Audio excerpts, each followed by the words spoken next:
All else being equal, if the Australian dollar goes from USD 0.8 to USD 0.9, goods produced in Australia and consumed in the United States will usually be cheaper, more expensive, or the same price as before for Americans.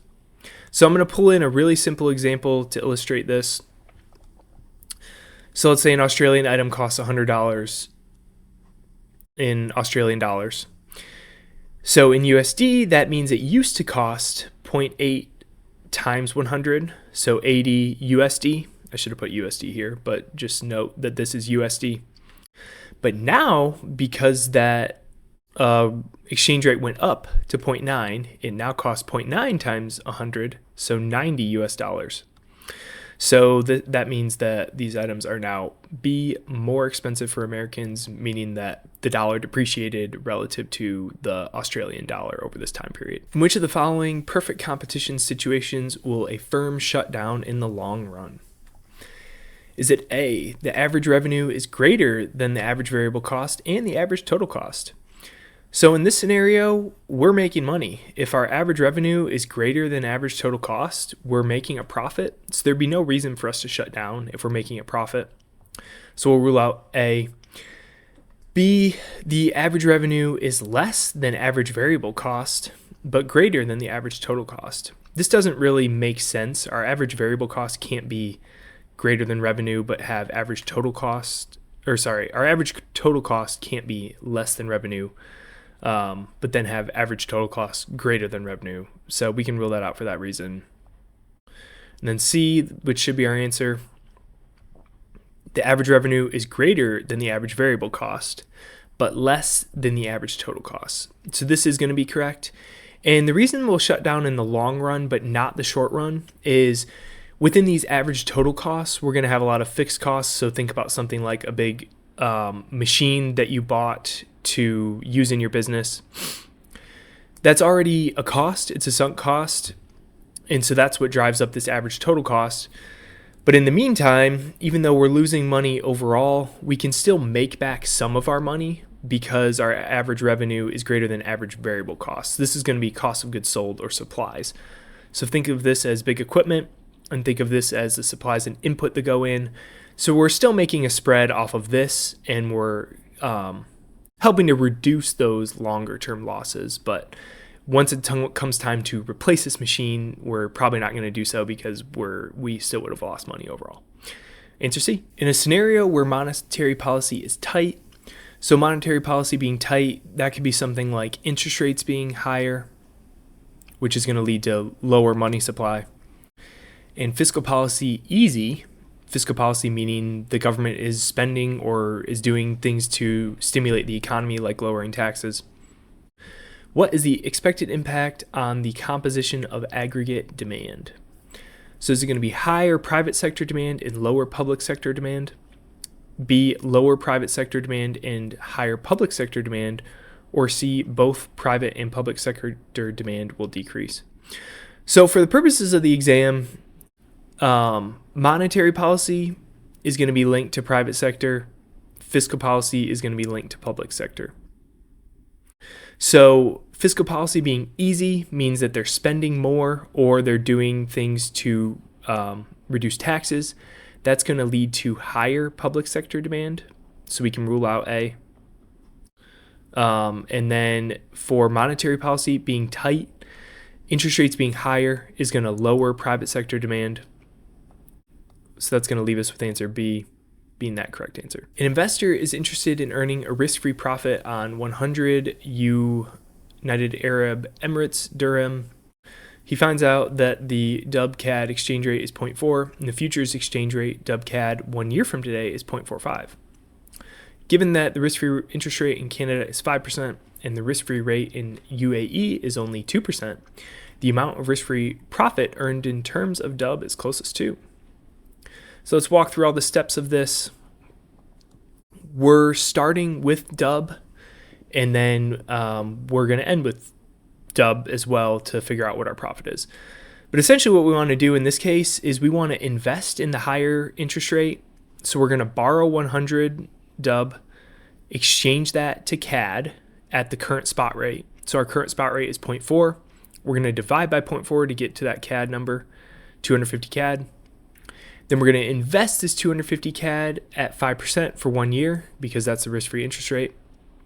So we will end with 262.5 CAD.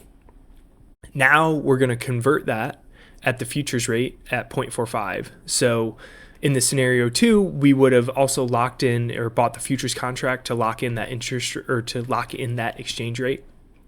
If you don't do that, then your exchange rate could float one way or the other and mess up your trade. So we're going to convert back at the futures contract we bought, which gives us 118.125 dub.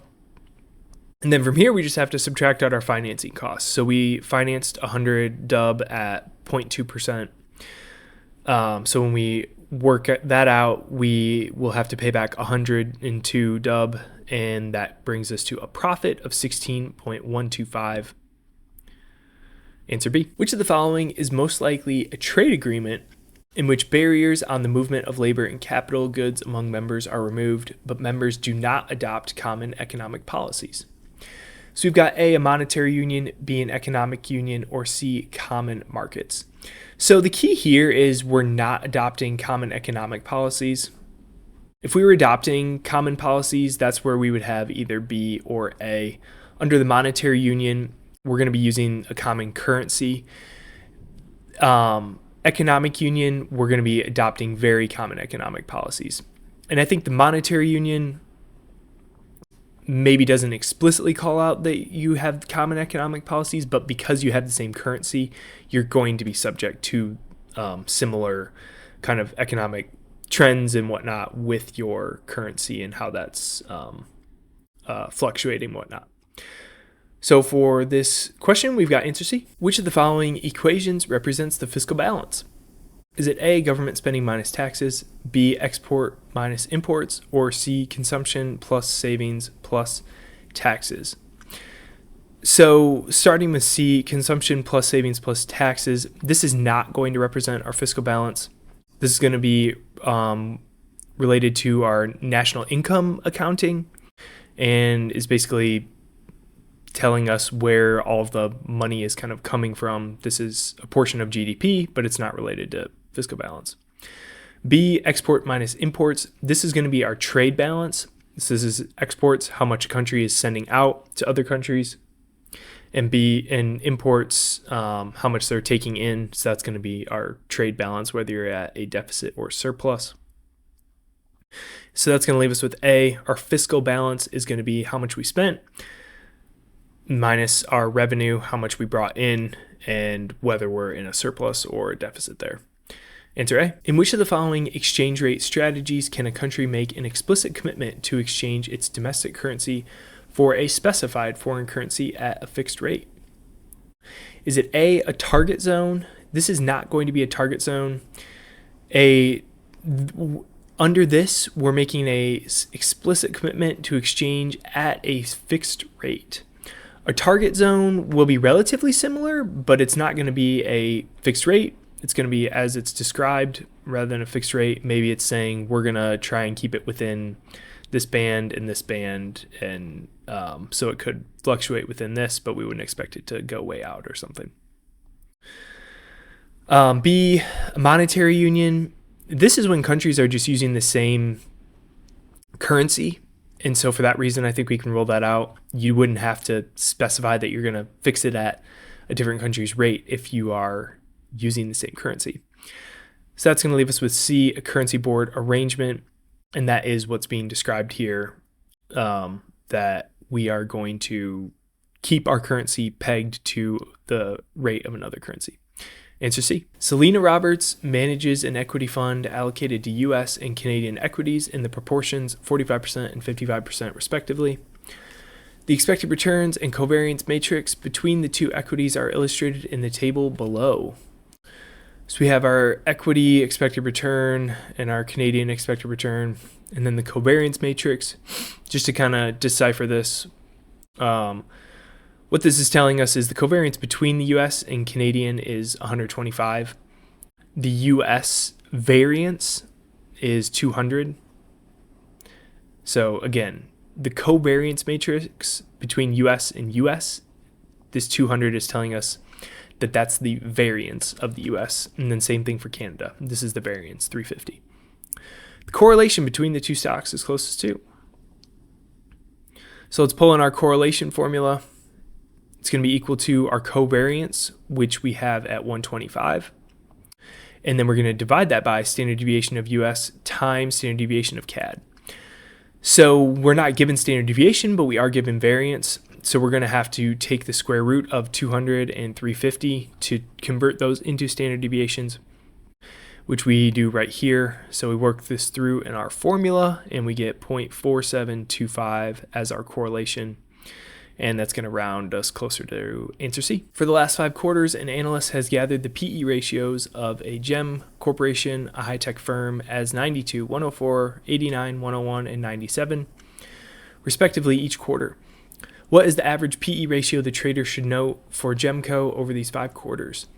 So for multiples or ratios like the PE ratio, a lot of times what they're looking for here is for you to use the harmonic mean because it makes more sense to use that when you're averaging. So when we do that, we're going to do 5 divided by and then 1 over each of these different observations. And that gets us to our answer B of 96.28. If you would have just taken the average of these, you would have gotten 96.6, which would have been close enough. You probably could have been comfortable going with B. But just keep in mind, for average PE, it makes more sense to use harmonic mean, so that's what we use here. Answer B. Which of the following countries would least likely be classified as an autarky? So least likely classified, autarky is going to be a country that doesn't really want to cooperate with others. They want to be self-sufficient internally, so they're not going to be doing a lot of external trade. So we'll keep that in mind as we're going through these.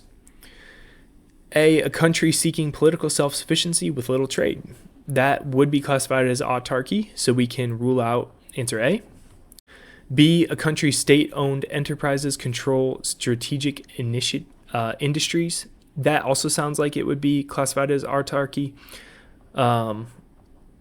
While we're seeking political sufficiency and not trading as much, countries that are autarkies, the government tends to have their hands in a lot more stuff, so there's more likely to be state-owned enterprises and them having some type of control or say in what those companies are doing. And for C, a country with mutually beneficial trade relationships and harmonization, that is not going to be autarky. Answer C.